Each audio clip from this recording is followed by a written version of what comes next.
Mexican President Andrés Manuel López Obrador led the celebrations of the 211th anniversary of Mexico's independence on Thursday.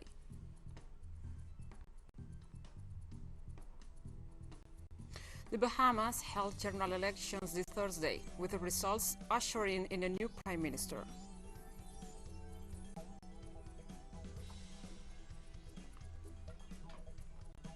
Angola's capital, Luanda, hosts a mini-summit of heads of state on Thursday, with the focus of security issues in the Central African Republic.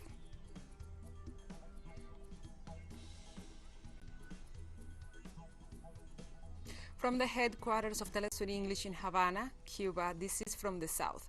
I'm your host, Gladys Quesada, and now we begin with the news in Mexico, where President Andrés Manuel López Obrador led the celebrations to commemorate the 211th anniversary of the country's independence. The main ceremony was held from the National Palace, where the head of state gave a speech honoring freedom, justice, sovereignty, and the heroic people of Mexico. López Obrador also led a minute's silence in memory of the victims of COVID-19. This is the second year in a row that, due to the ongoing pandemic, the celebrations have been held without the attendance of the general public. President of Cuba, Miguel Díaz-Canel Bermúdez, was the guest of honor at Thursday's Independence Day celebrations and became the first foreign leader to address the event.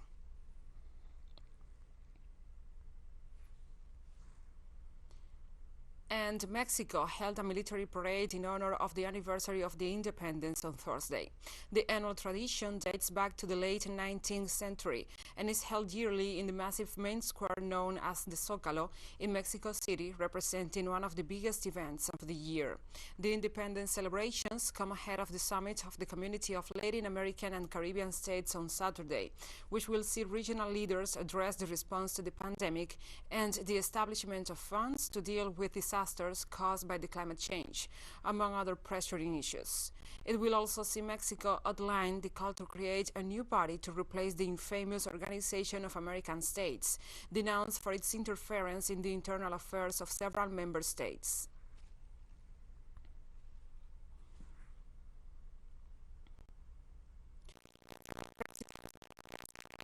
On Twitter that it was an honor to be in Mexico on the day of the so-called Cry of Dolores, the national holiday of the country. The Cuban leader also ratified Cuba's love and respect for the Mexican people and their government as they celebrate their independence.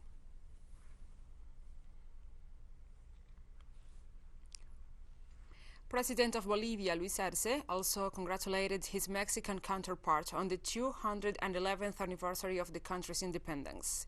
Arce wished peace and prosperity for the courageous nation of Mexico and stressed that Bolivia is grateful for its government's support for democracy.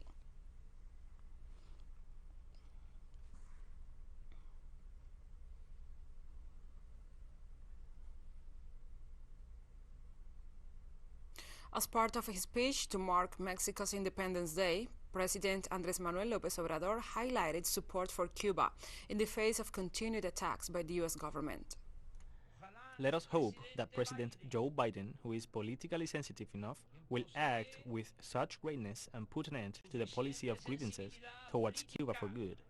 We might or might not agree with the Cuban Revolution and its government, but to have resisted 62 years without subjugation is an undisputable historical feat. Cuban President Miguel Díaz-Canel also emphasized the significance of Mexico's support in the face of the U.S. attacks, which have caused immense harm to the Cuban population. The decision to invite us has immeasurably greater value at a time when we are suffering the onslaught of a multi-dimensional war with a criminal blockade opportunistically intensified by more than 240 measures in the midst of the COVID-19 pandemic, which has such dramatic costs for all, but in particular for the least developed countries. In Bolivia, over 70 social and youth organizations and urban collectives created a coordinating committee in defense of the process of change led by the government of President Luis Arce. The activists call for the unity of all Bolivians and the organizations that share the ideal of social justice in order to confront the destabilizing maneuvers promoted by some media outlets and the right-wing sectors. They also urge the authorities to continue the investigations to identify those responsible for killings, detentions, and persecution during the regime imposed by Janine Áñez and ensure justice for all victims. Today's political context is not easy. The coup, fascist and separatist intentions continue and are promoted and financed by some media, by some mayors and governors, by the leadership of the Catholic Church, by alleged human rights defenders, by agro-industrial entrepreneurs, by landowners and other nefarious characters. This time, no coup attack will find us neither disorganized nor demobilized. Britain's Trades Union Congress, which represents over 5.5 million workers in the United Kingdom, has called on the British government to stop its support of human rights abuses in Colombia. Currently holding its annual Congress, the TUC unanimously passed a motion in support of the Colombian trade unionists, protesters and activists, which called on the British government to review security and trade partnerships with Colombia in response to the ongoing and widespread human rights abuses in the country. The motion highlights the horrific abuses against protesters committed by security forces under Colombian President Iván Duque during the trade union-led national strike protest that mobilized millions of people. It also noticed that Colombian government ministers made dangerous and unfounded insinuations linking protesters to criminal organizations and legitimizing police violence against them. British trade unionists also call attention to the ongoing assassinations in Colombia, which remains the most dangerous country in the world for trade unionists.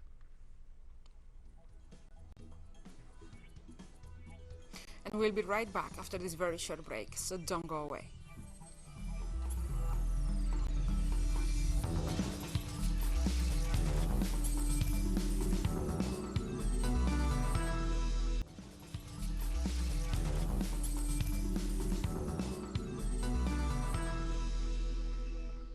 Welcome back. The Progressive Liberal Party won the general elections held in Bahamas on Thursday, ushering in new Prime Minister Philip Davis. Over 194,000 people were registered to cast their ballots to elect the 39 members of the House of Assembly. Outgoing Prime Minister Dr. Hubert Minens called the early election in August, which was not constitutionally due until May 2022. The two main contenders were Minens' Free National Movement and the Progressive Liberal Party, led by Philip Davis. Polls had the two neck-and-neck in what was expected to be the tightest election in years. As the results came in showing a win from the PLP, Minens called his rival to concede defeat, while thanking Bahamians for their support over the past 4 years in office. The elections were held as the Bahamas economy struggles to recover from its deepest crash since at least 1971.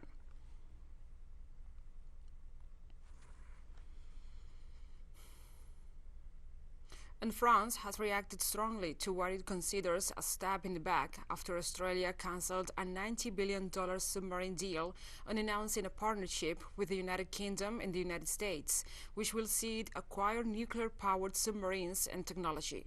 France's Foreign Minister Jean-Yves Le Drian lambasted the three supposed allies for the deal, while the Australian Defence Minister refused to apologise for the move. The agreement between Australia and France's state-owned naval group for the construction of 12 conventional submarines in the largest model available on the market arose from talks in 2014. The first submarine was expected to be delivered in 2027. However, on Thursday, Australian Prime Minister Scott Morrison released a joint statement with his British counterpart Boris Johnson and United States President Joe Biden to announce the formation of a three-way security partnership in the Indo-Pacific as they escalate their military encirclement of China.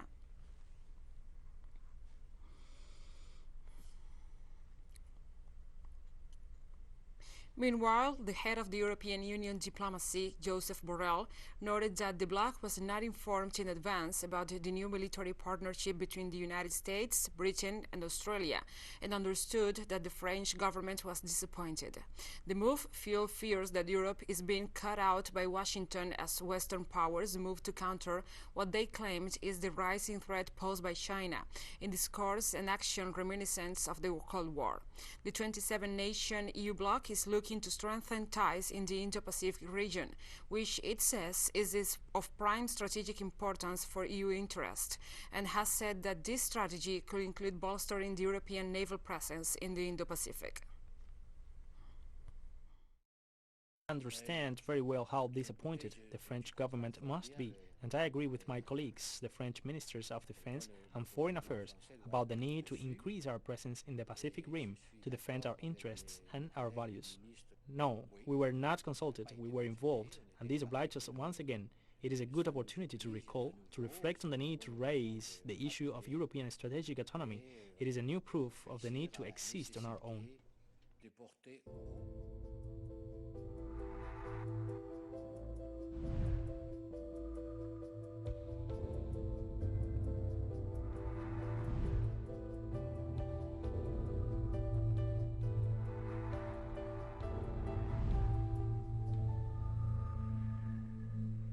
Now we address other topics. China has fully vaccinated over 1 billion people against COVID-19, taking the lead over the US and Europe despite its huge population, and showing that strong state policy can secure results.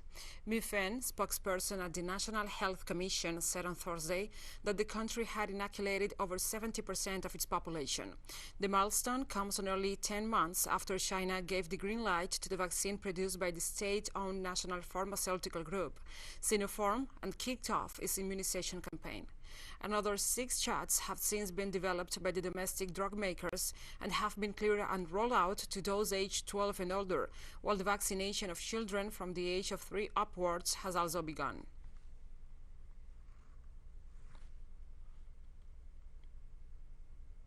In France, at least 3,000 unvaccinated health workers were suspended on the first day that the law requiring vaccination of sector employees came into force.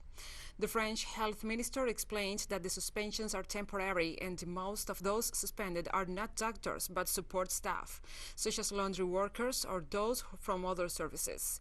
Along with these 3,000 suspensions, there were also dozens of resignations on the first day of obligation. The mandatory vaccination, established by an emergency law adopted in early August, stipulates that as of September 15th, the groups concerned must prove that they have received at least a first dose and be fully vaccinated by October 15th.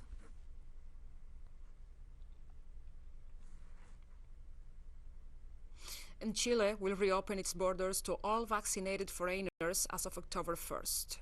Deputy Tourism Minister José Luis Uriarte announced the move on Thursday, explaining that all non-resident travelers attempting to enter the country must validate their vaccine information on the government website prior to traveling. In addition, all foreign travelers must provide a negative COVID-19 test, taken no less than 72 hours prior to entering the country, as well as proof of being covered by at least $30,000 medical insurance policy in the event of infection. The government hopes that these measures will reactivate the tourism sector for the coming summer months. Foreign travelers coming into Chile account for 40% of the industry's income, according to local travel authorities.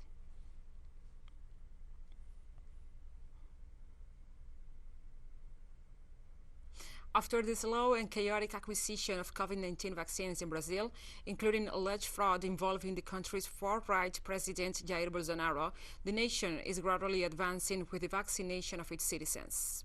Around 36% of the population is now fully immunized, a figure still much lower than that of many other countries, and particularly alarming given the major health crisis the country has suffered, reporting the second highest COVID-19 death toll in the world. For now, 4 vaccines are being administered. The 2 most used are the AstraZeneca and CoronaVac, which are being produced in Brazil, followed by the Pfizer and Janssen shots. think that it took too long. I believe that Brazil could have brought this forward due to the number of deaths. It would have saved many lives. Now, thanks God, we have already vaccinated 60% of the population with the first dose and we are moving forward with the second dose. The cases and deaths are decreasing. This means that the vaccine really works for those who still have doubts. We have more stories coming up after this final short break, so stay with us.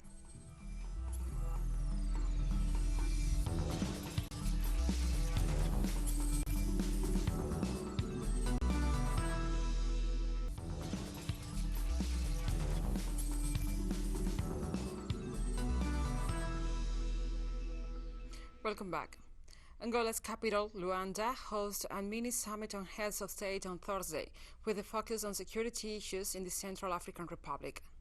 The event took place at the initiative of Angolan President João Lourenço on his capacity as president of the International Conference on the Great Lakes region. The event addressed the report on the implementation of the decisions adopted at the second mini-summit held in April this year, also in the Angolan capital.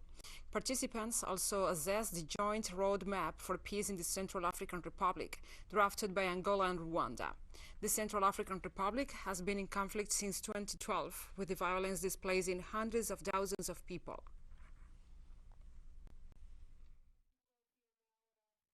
Which, under the leadership of President Denis Sassou Nguesso, is also strongly committed to the quest for peace and security in the Central African Republic, as well as advocating for a lifting of the embargo within the Security Council. Indeed, at a national level, several forums have been organized to address what has become the Central African problem. However, the relevant recommendations have not been fully implemented due to the lack of political will of the players and the lack of resources for their implementation. The United Nations Multidimensional Integrated Stabilization Mission in the Central African Republic sent Gabon's 450-strong peacekeeping contingent home from the country following allegations of sexual abuse of 5 girls. UN peacekeeping missions have been the subject of recurrent allegations of abuse worldwide, and while some contingents have been withdrawn in the past, no investigations have resulted in convictions to date, at least publicly.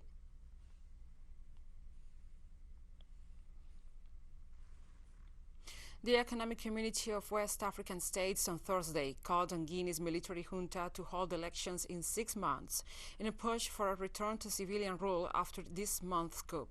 The demand came after a summit of the 15-nation regional bloc to decide how to respond to the ousting of President Alpha Condé.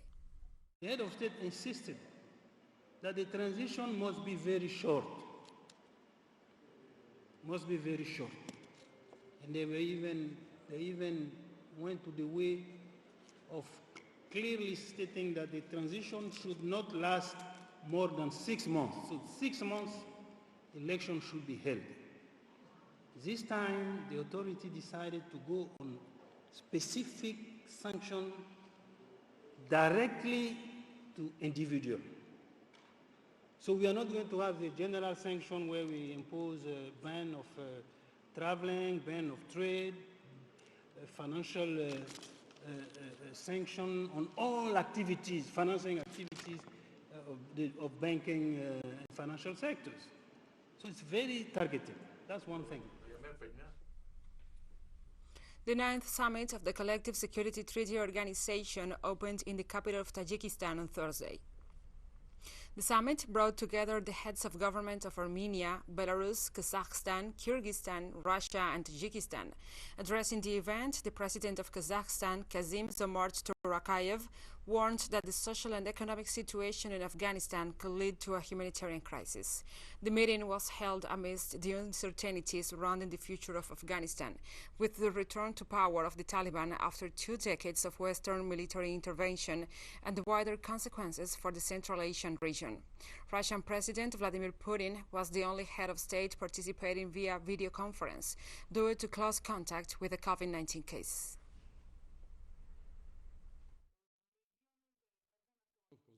The situation in the area of the CSTO's responsibility and at the state members' borders is not just unstable, but it also bears new truly critical challenges and threatens the security of our countries. President Putin also stated that the Collective Security Treaty Organization must use all its potential to ensure peace in the region. In the present conditions, close coordination and unanimity of CSTO states is much needed as never. We have also agreed that it's necessary to be ready at any moment to use to the full extent the CSTO's defense and political potential to ensure security, maintain peace and stability in our countries. The Syrian government is moving forward with the recovery and normalization process in the province of Daraa, following the truce reached with the militants in the area. The implementation of the reconciliation agreement proposed by the Syrian government continues. The legal status of tens of militants, wanted persons and military deserters has been settled. The Russian broker deal provides for armed militants who surrender to be pardoned. Meanwhile, the Syrian army has been deployed in Yadouda, northwest of Daraa, where a reconciliation center was opened to receive those who wish to voluntarily surrender in order to restore state institution and expel the remaining terrorist elements who reject reconciliation in the north of the country.